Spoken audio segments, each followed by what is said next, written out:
Hello?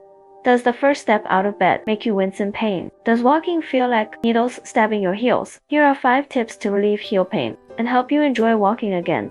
Plantar fasciitis isn't inflammation in the traditional sense. Prolonged incorrect standing or walking overstretches and compresses the plantar fascia, causing it to lose elasticity. 3 golden principles. Relaxation superior to stretching. Restore arch support and break the morning pain cycle. 5 simple rehab exercises.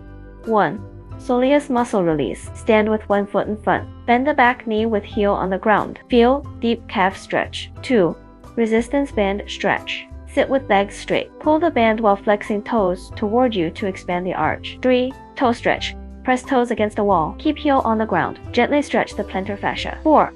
Towel scrunch. Do 10 reps before getting up to strengthen the sole. 5. Use massage ball. Roll a massage ball under your foot from toe base to heel. Pause for 10 seconds on tender spot. Training tips. Hold stretches for 30 seconds, 3 times per set. Keep pain as less than or equal to 3/10. Practice daily to say goodbye to morning pain. Walk lighter and find your long-lost spring in every step. Share with friends who suffer from heel pain. Leave questions in the comments. See you there.